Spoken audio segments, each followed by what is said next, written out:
Good morning, everybody. Welcome to the Training, Learning, and Development community. We've got a discussion this morning about goals. I'm really excited to talk about this and to also have these two very esteemed guests. We've got two mics on the on screen in front of you guys this morning. And good morning, Eric. Hey, Sam. Nice to see you in here. So what I'd like to start out with is the both of you guys. Well, Mike Simmons, I know you as somebody that I think that when it comes to Mike Simmons, I'm not the only person that would say that the word execute kind of goes along with your name every time I think of who you are, because you're somebody that just gets stuff done. And so when I thought about this community discussion and goals, I'm so glad that you decided to be a part of this conversation, because you're somebody that I know that is great at getting stuff done and achieving your goals. So I'm glad to have you in here. And then Michael Abrams, who in TLD chat had mentioned that this is the focus of his doctoral work in organizational development, his goals. So we basically have like two experts on here. So Mike Simmons, could you just give us a little bit about who you are, your background, let people know, the folks that might not know who you are, what you do and what your thing is? Yeah, so founder of Catalyst Sale. My primary focus is to help people, teams, and organizations get better at sales. And when a lot of people hear sales and they're kind of like, nobody wants to do sales and nobody wants to be sold to and all that other kind of crap. If you change the definition of sales and look at it as a way to help connect the dots between a problem that exists that's either known or unknown and a solution that exists that's either known or unknown, and take the perspective of all I'm doing is trying to help people bridge that gap faster, then sales all of a sudden becomes a service-oriented role. And it's the same stuff we do with our kids at home. It's the same stuff we do with our neighbors. It's the same stuff we do with our family. It's the same stuff we do with our clients. And I am fortunate enough to have been a sales rep that worked with Mike Abrams, and he actually got me involved in ATD way back in the day when Mike was over at Avnet. So we go back. And the thing with you, Mike, is that it's always been a curiosity to me that, like why you are so prominent in the L&D space, but it's because you have a background. You were at Safari. You're also at Skillshare. Skillsoft, yep. Oh, Skillsoft. Yeah. And so small company. Little one.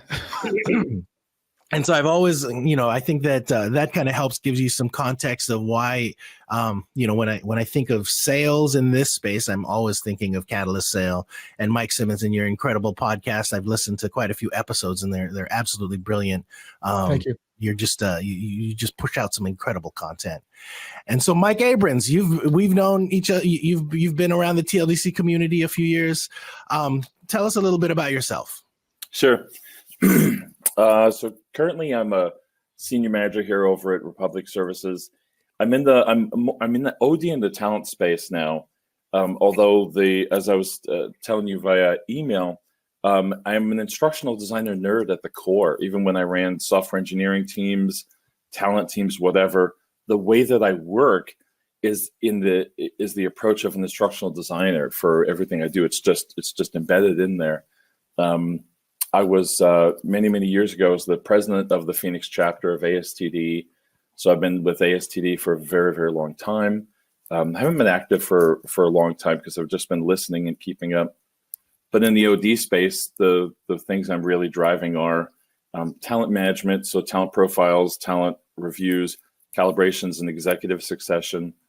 And then on the performance management space, setting goals has been a core part of what I do with organizations for years. Setting goals, executing to that, driving behaviors. And the beauty is, over the past several companies, being able to use those two things to help support development of people in the right way and not putting them in things they shouldn't be. And that connects back up to that learning side of really, I'm a learning person who's learned to go up the supply chain to improve the quality of what's coming back down. So that's the kind of space I'm in. But I'm here in Phoenix, Arizona. working at Republic Services. That is fascinating. We could probably do. I'd love to get you on a whole separate show to talk about that. Sort of like, your journey evolving from working as an instructional designer, moving into the organizational development space, because that seems like that might be other things that people could consider. Like you sort of Absolutely. and that you're still here in the ID world and watching everything. So this is great. I'm so happy that the both of you are on. I'm looking forward to talking about what about goals and achieving them, and and maybe discussing what some of our audience's goals are for 2020. So just so you know, everyone in the live show part of this, I set up a series of questions in the Q&A area. You guys can check out, if you just click on the ask a question thing, a box will pop up and you'll see those questions listed there.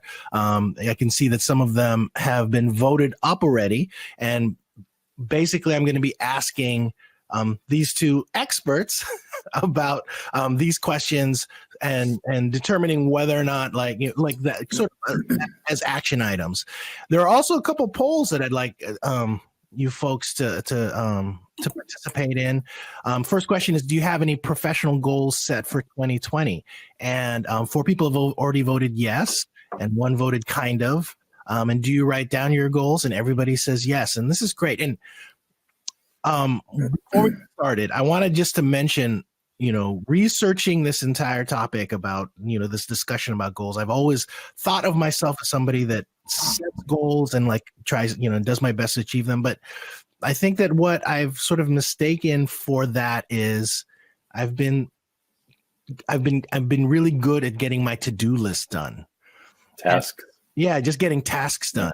And what I've come to realize is wait a minute, I don't have that much set up for myself for 2020 that I'm achieving. And so now I have all these PowerPoint slides that I'm printing out and just all this other stuff that I'm starting to go through. I'm I need some templates. What app should I download? How am I going to measure this? How am I going to, so happy that I can talk with you guys, and maybe I'm going to be the primary beneficiary of today's session, because I'll get some 2020 stuff done. Okay. Thanks, Kara. You say, Kara says, you're very thoughtful and intentional, Luge. I'm a task lister too, until I got a professional coach who tried to break me from my lists. Oh, well, yeah, we probably should talk about that as well. Okay. And also one other thing, folks, if you guys have any 2020 goals at all, could you list them in the chat and just post in there what you've got? At some point, I would love to read them out loud so that our offline listeners can hear some of those goals. And then for now, let's I'm just going to jump into the Q&A area and just go through this stuff and get some replies from our stereo mics here, from Mike and Mike. So let's start with you, Mike Simmons. How do you decide what your goals are? Is there a process that you use when you evaluate this stuff? There's a process for everything. So yeah, so process guy. You talk to a process guy and they will tell you there's a process for everything. So yes, absolutely. And the one thing, so for me, it's always about first starting big and then working down into the smaller incremental steps that actually help me execute against those things. There's that word for you, Kara. And then as we go through this, it's saying how measurable are those items in a way where I can say, am I actually making progress or am I not? So number one goal for the year for me is that I want to see 50% of the revenue for the business come from services and 50% from product. And I don't want to see a drop in revenue on the services side, because it's really easy to get 50-50 if I cut out all the services and just sell one product thing, but that doesn't do anything for the family. It doesn't do anything for the business. So one goal, get that done. The thing that drove that is continuing to do all the services stuff is not scalable. The product is. So if I can start to shift things into a more product focused business and have the services be a component, then I'll be in a better position. So first goal, 50-50. And then now what I've got to do is start working backward and say, okay, well, how am I going to execute on that? The way I'm going to execute is I'll do these 3 things. 1, I'll get products out in the market. It's an important thing. 2, I'll get audiences who might be interested in those products. 3, I'll come up with some kind of conversion kind of thing, and then work backwards from there and say, within those 3 items, what are the 3 things that are going to lead me, help me execute along that path. So for me, it's always groups of 3. And the reason it's groups of 3 is because I have a better shot at being successful if I've got 3 of those things going on at any point in time. So that's my process. Did that hit the question, or did I go too broad? Well, let me. I'll back it up a little bit. What made you decide to? What was the process behind coming up with that goal? Because the level of achievability, or is it because you just wanted you're like, we need more money. Yeah, it's more, I need more sleep. Like if I keep trying to do the services stuff, I'm going to continue to get more of this gray stuff, and I'm going to lose more of this. And before I know it, I'm going to be falling apart, and my family's going to hate me, and all those other kinds of things. So it was more of, how do I build something that puts me in a better position, both from a health and wellness perspective, in the business and in the family, and in body, mind, spirit, work, all of those kind of things. Interesting. Okay, so it came from kind of like more of a personal source. You needed to just to find more balance, and then that sort of ended up applying to the business. And then, as we all know, you start that process of executing. Okay, that's fantastic. There you go. And Michael, how about Michael Abrams? How about you? That question. How did I phrase it here? How do you decide what your goals are? Yeah, so I'm actually very similar to Mike. The beginning of my career was doing process mapping for large organizations. So I did many, many, many years of it. And I found that, I really like taking chaos and making order. It just feels good. And then years later, as I got into leadership, I learned about strategic planning and really thought, no, this is great. I love thinking about, so over the next 3 to 5 years, where am I going? What's the big picture? And then boiling that down to just some tactics, and then those tactics down into goals. And then those goals become the things that then it's the maintenance that I do. Every week I've got some goals I'm working on, personal, professional, career. And then every month I've got some, and every quarter, and then annually, not like, some big dossier I track on myself. I track these in different places, and they're different size goals.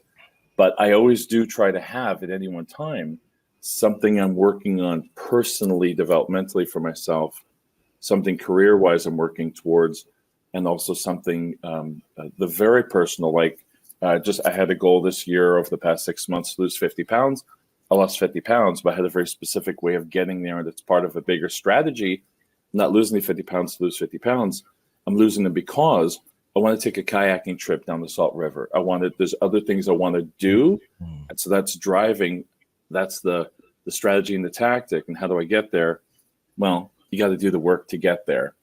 So I do that on a regular ongoing basis. And if I ever hit kind of like, if I'm in the doldrums, I feel like things just aren't going my way, it's probably because I haven't checked in on those big goals to remind myself, where am I going? How am I going there? I recently shifted to a strategy of all my goals are now at home on the bathroom mirror on sticky notes. So I know all the big things I need to achieve 3 to 5 years, and the goals, and then even day-to-day sticky notes I pull off each week that I update to keep track of. Yep, it has to be in front of me every day, otherwise I won't do it. So safe to say, if you set your goals, you have to implement a process or a structure to be able to achieve those goals.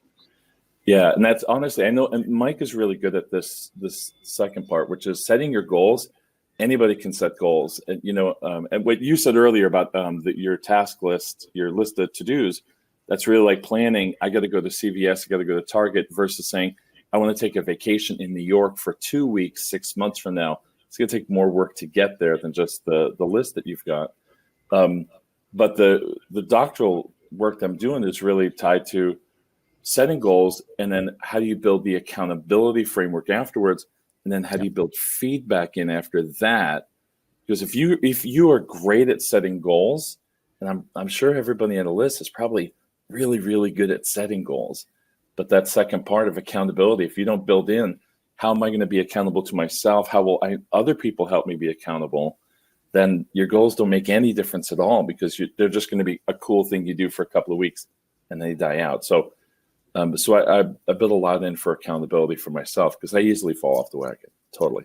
Wow. Okay. And I was also hearing that the why is important, right? You're saying like, it's a predecessor. The why is the strategy, the tactic, all that stuff. The why has to come before. The why isn't even the goal. But if you are working on the goal and you have no why, you had to have done that beforehand. Otherwise, the goal by itself is not just going to get there. You got to, like Mike, when he described why the goal was important, yes, he talked to the why, and the why was much, much bigger than completing this one goal. Mm-hmm. So that's basically, and that's a big part of where it starts. It sounds like it's like you've just got to have that strong why. Like, why do you need to do this? Is that, what do you think, Michael? So you kind of, it helps, and folks who are very process oriented, like Mike, probably do think much more in what's my why? What's my next big why I want to tackle? But for some folks, they don't know what their why is. They just know, I feel like I got to get in shape. I feel like my career is not on track. Mm-hmm. So they have to learn somebody has to help them to get up to the why. I mean, that's Carrie even mentioned it with coaching. Coaches help you to, I got to do task. Yeah, great. Why? Because it's important. Why is it important? Oh, crap. I hadn't thought about that. Yeah, that's pretty much the house I live in. I'll put my hand up for that one. That's where I'm at. Let me read a couple of these, because we got a couple goals that were posted in chat, and I'd like to read them out loud. So Kara's saying that her professional, personal, and crazy goal is to earn her doctorate in learning technologies by December 2020. It's amazing. And yeah, that's a big one. Eric B is saying that his biggest goals revolve around his organization adopting a new LMS. It ends up being the lightning rod for him, learning, implementing XAPI, migrating content, e-content to the new system and standards. So those are good ones. Good ones. And Sam is saying goals to focus us, accountability to keep us honest, and the habits to join the two. So that's great. That's very poignant. Thanks, Sam. Okay, let's get into the next one. What do you do to execute on your goals? That's a huge question, I know. And I don't know. Which mic should we start with on this one? Who wants to go on this one? I mean, it has the word execute in it, so it almost seems like Mr. Simmons should be the guy.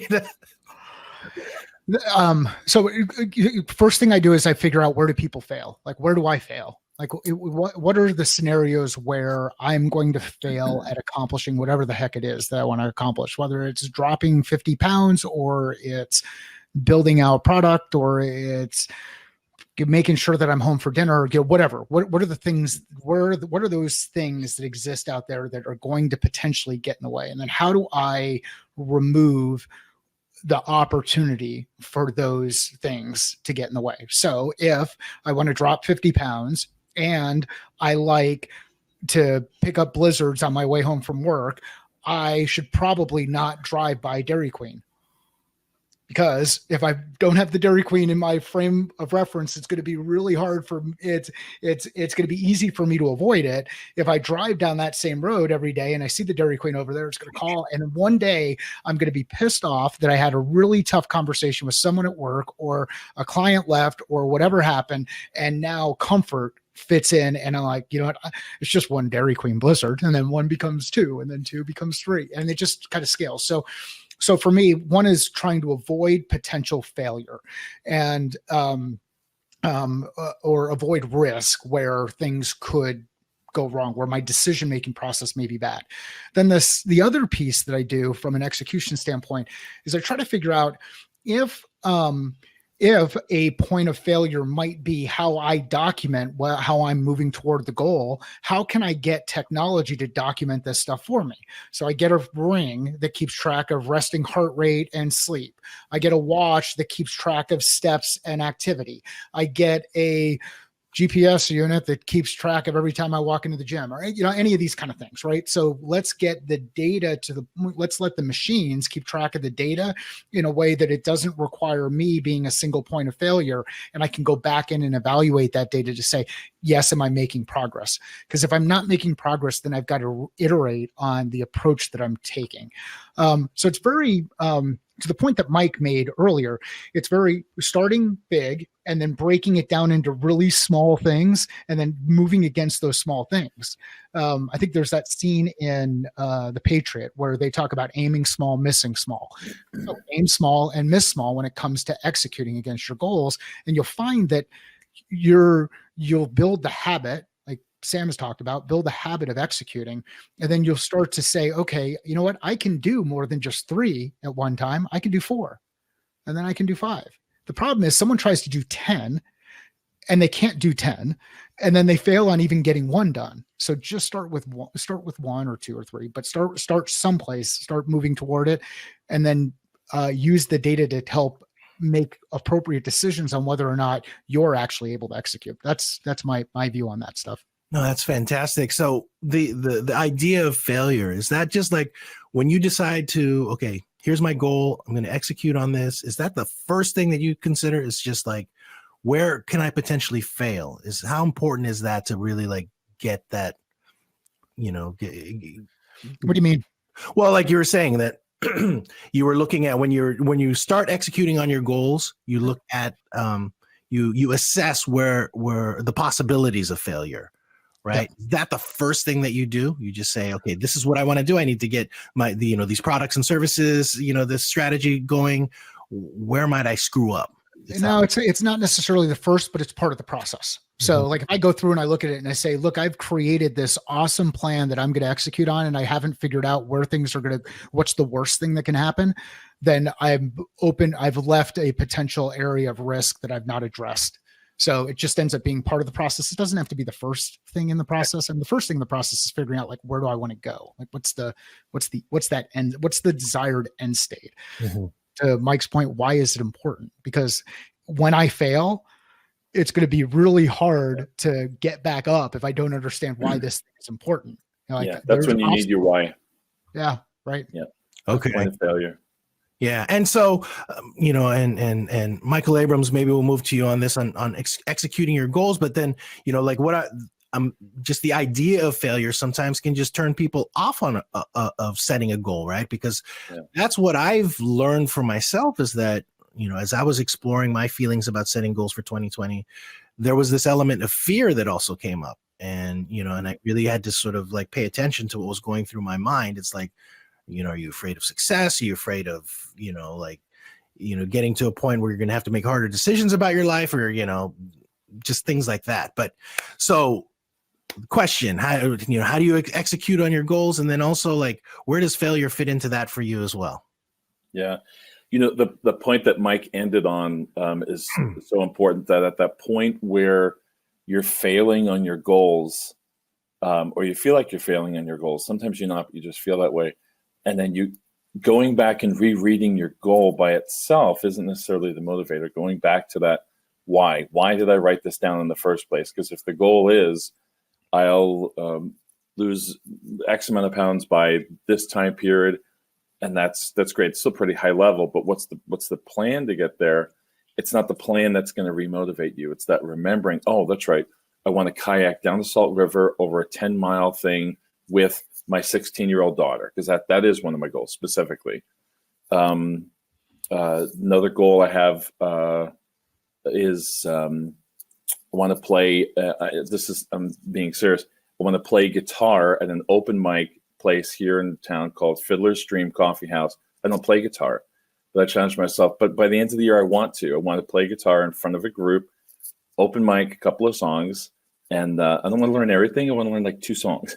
I do well, and have my daughter part of that, because she's trying to come out of her shell shy-wise, just because it's a fun, weird thing to do. But I'm afraid of failure. I'm afraid of all the different, things can go wrong when you don't know how to do it. But my why is bigger. I want my daughter to see that some old dude can do something completely out of the blue, and that she herself can also set some goals like that. I don't think of the failure in the beginning. I think of all of the what success going to look like, to help that become bigger and that'll become part of my why of, yeah, I really want that. Let that be the drive. But at some point, you definitely have to spend time in the, if you have something that continues to push you off course, you got to build that into your goal at some point. Like Mike said about the blizzard. I'll show them. I'll get a blizzard and I'll teach them. They don't mess with me. We do stupid things like that. Yeah, as a former resident in Casa Grande, I used to live in Casa Grande, like very close to a Dairy Queen, and yeah, the blizzard was hard to pass up for sure, especially during the summer. Yeah. Oh, that's awesome. Okay. And you know when you get tired. So like okay, here's where I'm gonna make those mistakes. I'm either gonna be tired, like a lack of sleep, I'm gonna be high stress, or I'm gonna be short on time. Okay, how do I put the systems in place? Shocking process systems tools. How do I put the systems in place to help avoid those situations? Wow. Okay. I'm going to read, Sam's got some Q1 goals, believe it or not. He's got them ranged by quarter. I'm sure. Do you have your 2020, like all 4 quarters ready yet, Sam? But Q1 goals for Sam Rogers, the incredible Sam Rogers. Number 1, transition to being vegan 6 or 7 days a week. Number 2 is keep cash flow positive. Number 3 is launch all 3 prongs of doable change strategy for 2020. Number 4, secure next gig as consultant, contractor, employee. Number 5, self-server setup. Get off of everyone else's clouds. Oh, okay. That's a good one. There's a story there. Yeah. And then today's most important tasks, overhaul resume for 2020, clear this week's task backlog, and Google downloads done. That's sort of like my daily is. I'm on the list thing. I'm like Sunday nights, get my week set up, and then every evening I'm kind of like, okay, 3 things I want to get done for tomorrow. I'm sort of, I'm good at things like that, but the big goals, not so good at, I've come to realize. Okay, guys. So how about this? How do you organize your goals? Michael Abrams, let's start with you on this one. How do you organize your goals? So I do try to think of them in the framework of personal career, and then developmental or educational, so that I can each week just think about 3 basic things, and have I moved those 3 things forward this week. It also helps on the daily basis to think which one of these things is really going to be important to me today, so that I know at least I'm targeting one of them. And if I can target more than one, great. Then I'll hit more than one. But that way I have that repetition of, I know there's about 3 buckets of things I'm working on. Again, back to that strategy part. When you said company sets a strategy, then they keep that framework of, we're working on 3 big strategies, whole bunch of tactics, whole bunch of goals, but remembering those 3 big strategies, so personal, goal, and educational. So I use that as an ongoing reminder. I do write down my goals, my big goals. Use some of the same means that Mike uses, the Fitbit, the other measurement tools, that kind of stuff. And then I like to use a lot of visual reminders around me to see whatever the goals are, that I know that next, this goes back to the aim small, and I forget the rest of that phrase, but it was very good about that next immediate goal that's in front of me, not the one that's just 6 months away. Like I literally have sticky notes on the wall that for each pound, I pull a sticky note off, and the next one tells me how much further I have, and I have them organized by, and that those equal 5 pounds, 10 pounds, 20 pounds, so I can celebrate each of those small wins. So it's accountability, but it's also a reminder of what that goal is. That's how I organize and structure it, so that I can keep it top of mind. What I try not to do, honestly, is to stick it in a book like this. Yeah. Where I go, what page was that on? I don't remember.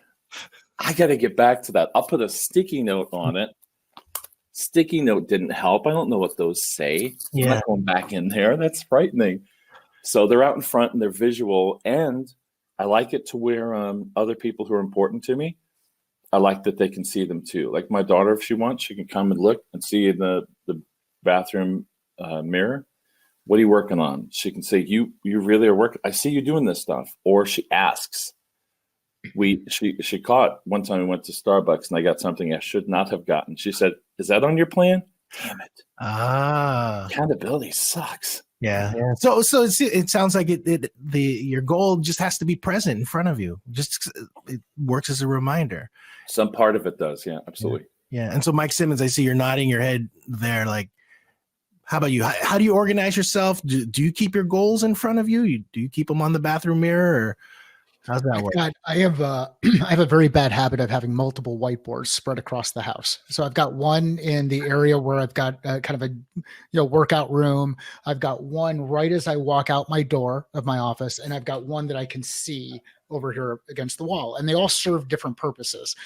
The one up here is more about kind of what I'm thinking about and drawing things out, and and just kind of if Jen and I have a meeting, or if somebody else comes over, and that's what that main one is. The one over here is all about the financial goals for the business and how I'm performing against those goals. And the one in the gym is where I've got some kind of broader white space, because I can go in there and I can jump rope, and I can then, as I'm thinking through things, I can just jot some stuff down. But yes, it's always front and center. I think one of the key things to have, and Mike hit on it, with his daughter, is have a swim buddy. Have somebody who's going to come with you. Don't go out there and swim alone. A lot of bad things can happen. Things that you don't plan on happening when you're in the ocean. If you get caught in a rip current, and there's a lot of stuff that can go wrong when you're in water by yourself. Bring a swim buddy along who can help you. Help you when times get tough. They can kind of reshine the light. They can help you refocus. They can nudge. So accountability partners or swim buddies are really important in the overall arching process. And can I add something to that? Yeah. And actually, I'm going to just get into that. Okay. I have it in the Q&A, which is how important is accountability to your goals and how do you factor that in? Yeah. So I just want to go ahead and click that question in the Q&A. But yeah, let's talk about that. Yeah, accountability. So the past several companies I've been at, I noticed that since I was responsible for teaching the company how to set goals, which you would think, who doesn't know how to set goals? Well, a lot of people don't know how to set goals because they know how to set a task, but not by when will you finish it and what will success look like. If you can't measure success, how will you know that you're doing well on this goal? So you have to understand your goal enough to know, here's how I will measure it, versus I will smile more. Great. How many smiles? How many smiles is appropriate? How many smiles would be a fail of that day? But what I noticed over time was that great leaders kept setting great goals and doing full day workshops and all that, and then tanking because they never put up anything so that they and their people could not only be accountable to themselves, to their leader, but find a communication mechanism to show how I'm on track. Because it feels great to have somebody come up to you and say, "Have you lost weight?" Hell yeah, I lost weight. Working my butt off. But there's so many different ways that happens, and that is a form of accountability. Is that someone's observing that you've done something, or your boss or your peers can see that you're achieving your goals. You have to have that, as well as feedback mechanism. The part that Mike said, I wanted to jump on real quick, your swim partner. I love that. I really love that, especially since as you guys heard me a couple of times say, one of my swim partners is my 16-year-old daughter. That's because 16-year-olds don't care. They don't care if, you walk out and go, "You are not looking good today. Are you on your plan?" They don't care how you feel about it. They have the filter is not fully baked there, like an adult might be. That shirt doesn't look quite as nice as the last shirt. They're really saying, "Wow, you look fat today." Kids don't care. So kids are so fun to engage in goals that they understand. So do find a swim partner that doesn't have the filter of, I don't want to hurt your feelings. No, I hurt my feelings. Tell me the truth. Tell me you are off track, dude. You're really not hitting it. Yeah, I suspect Yeah. teenage girls especially are particularly brutal in that way. But they're the opposite too. Yeah. Where when my son was little, he wouldn't have thought to say those things. Where she will tell me, "I love that shirt color on you." Really? I didn't even think about it. All right, great. I'm getting more of whatever this is. Yeah. Yeah. So they do the opposite too. Is that positive reinforcement feedback? I don't know what you're doing, but whatever it is, it's working. Because when we went for a walk yesterday, we were able to go so much further, and I love that. That's part of the accountability and feedback loop as well. I love it. So, Mike Simmons, when you are setting up your goals, how much do you factor accountability in? Like, for instance, with your product and services strategy, do you have did you factor in any level of accountability in there? Is there anybody that's gonna is gonna be working with you on that, or are there any other elements that count as accountability in there that you have factored in? Yeah, I mean, there are a couple of them. One is the accountability to pay my bills. Like, if I don't execute on this shit, excuse me, if I don't execute on this stuff, I'm not going to be able to pay the bills. And so that's the other accountability partner is, if I don't execute on this stuff, then I'm not going to have a happy, family inside the house. I'm going to feel bad about it. I have a high level of personal accountability. I care way too much about a lot of things, and I can't turn that on or off just for goals and for the good stuff and the bad stuff. It's one of those things that works. It works both ways. So yes, I have a network of people who I share my goals with and let them know what I'm working on, and ask them for help from an accountability perspective. That network of people are both people inside my family and outside of my family. And then there are the clear measurables. Like, I know, like I have a number that I want to be able to keep my bank account at across both the business and my personal account.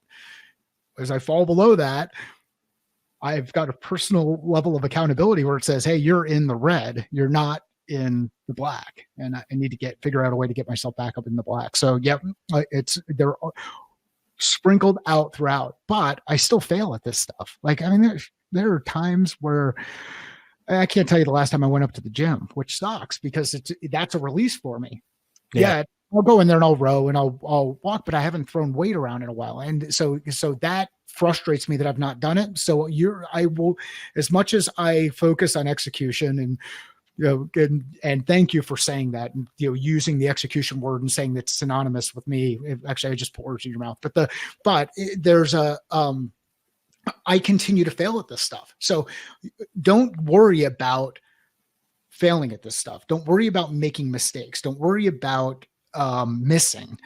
Worry about, am I actually making progress in general? Am I better today than I was yesterday? Am I better this week than I was last week? Am I better this year than I was last year? So I took the accountability piece and said, yes, it's important to have it, and it's important structures in place, but also realize you're not going to hit 100%, because if you are hitting 100% on all of these, you're not setting your goals big enough. You sandbagged when you set your goal originally. What Mike just talked about, something really important is recovery. So we're all going to fail at some point on our goals, because either it was too tough or so many other things hit, and so you're going to fail. So that acceptance of, I'm going to fail. I have to learn how to fail quickly and do that second part, which is recover. How do you very quickly go from, I failed, okay, it's going to happen, it's okay, I'm not terrible, I don't need to stick a blizzard in my mouth, it's okay. How do I jump right back on and keep going? The faster we can recover is so much healthier for us than that spin of just spending time focusing on how big you failed. Right. Yeah. What's that quote about that football coach? I don't remember who said it, about, it's not about how hard you fall. It's about how you get up. Yeah. It's about getting up. Yeah. About getting up, and the idea of failure, I was thinking about your open mic experience, and I know Sam knows this, and I know this because I'm a musician and performer. And that's the thing, is like, you are going to fail. You're going to go up there and you're going to feel miserable, like no matter what, just at some point. But you're still going to be successful. Just the fact that you got up there and did it. It just, and then the next time it becomes so much better. And I can just tell you from experience, as time has gone on, it's like, before you get on stage, you always think, man, I'm just going to make a mess of things. I'm just going to, just deal with the fact you're going to screw up.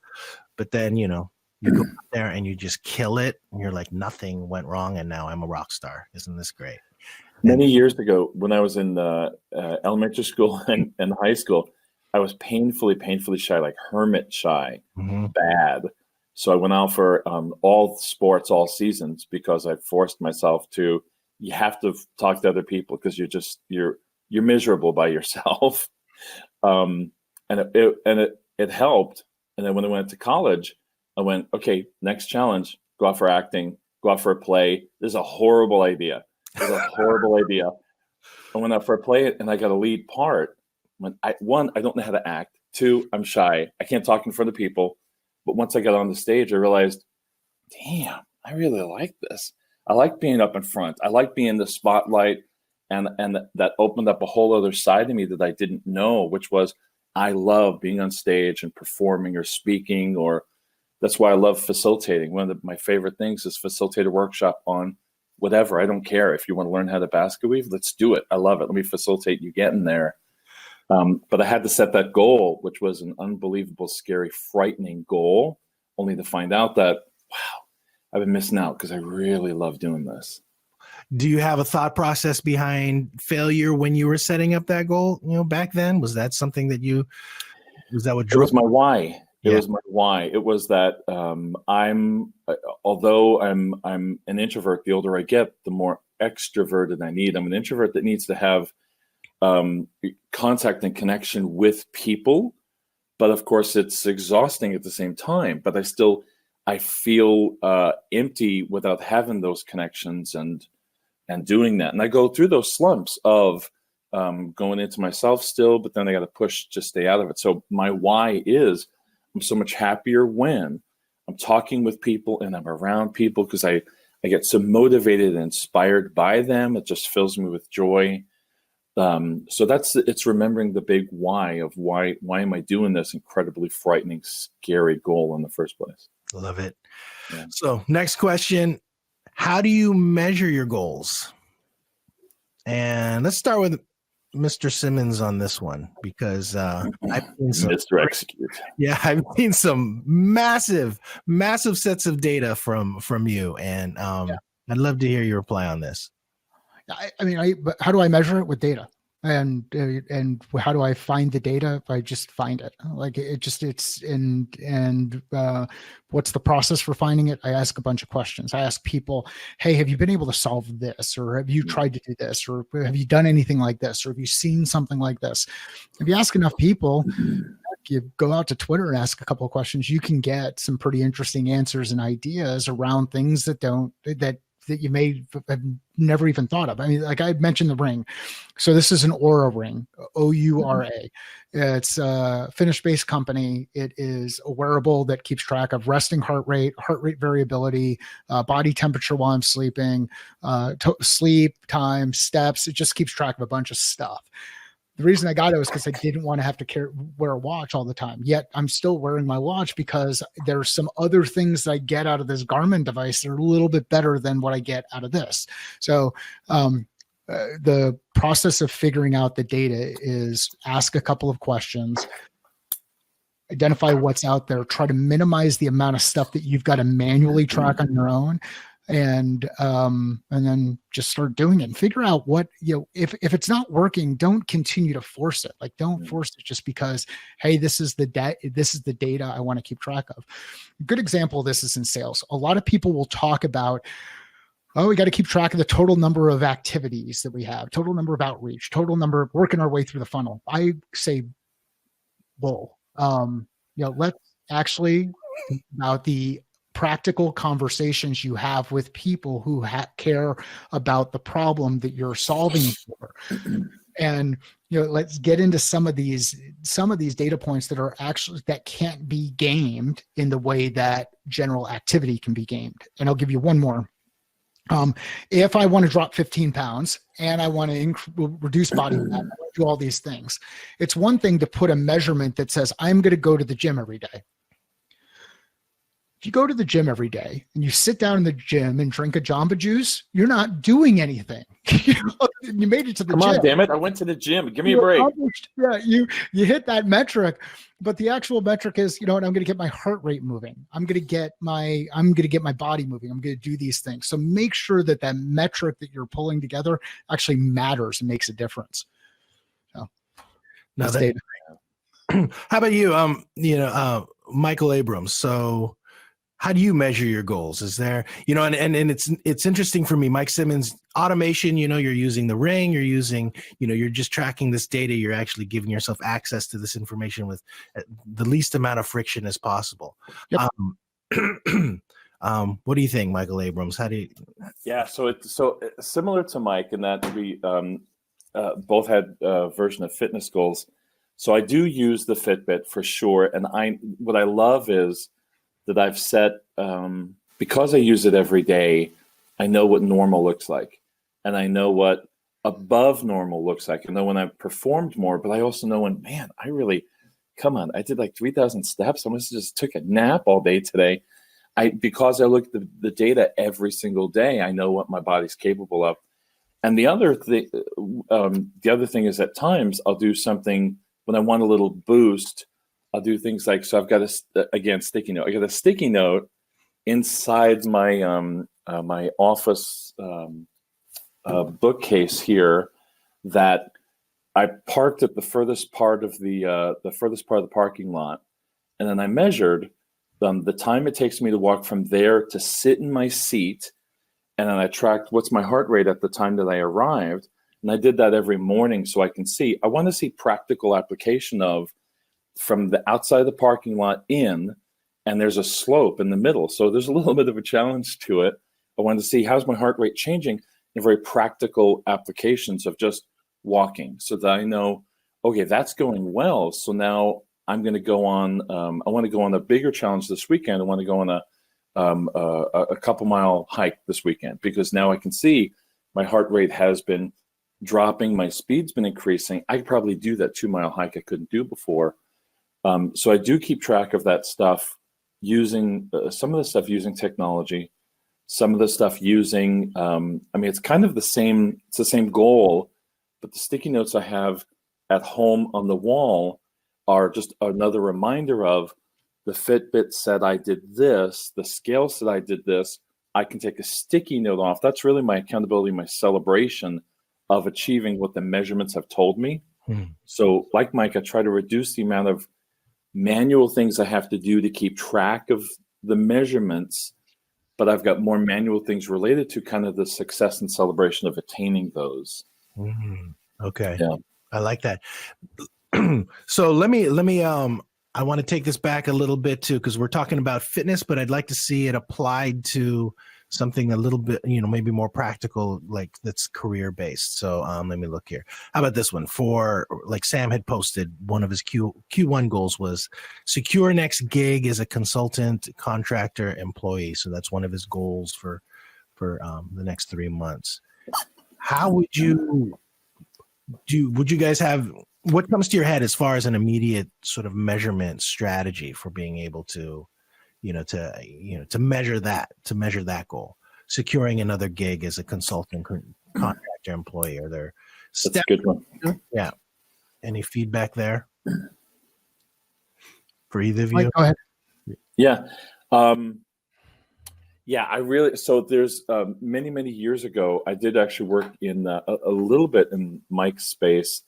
So I was certified as a sales consultant because I needed to teach other field salespeople how to be a consultative salesperson. And that triggered me in of how cool sales is, really. It honestly is. Everything we all do sales, every single one of us. Every time I pitch a project to an executive, I'm selling, and I'm using that accordion method to manage that process of what do you want? What would that look like? Okay, let's pick 3 things. Okay, all that kind of stuff. Ask me a question again. I got lost in my own excitement.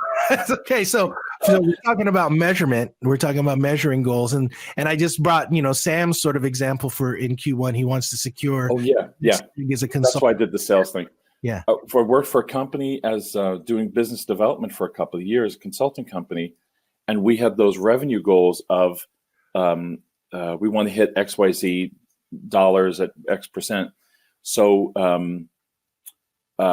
what I like was from Mike's world. So using that, we just walked up the funnel to say, so if we made this much money, that means we had to talk to this many people. We had to do this, which got us up to great. Now that we know that that just by our in order to get one of these, I had to have talked to on average about this many people.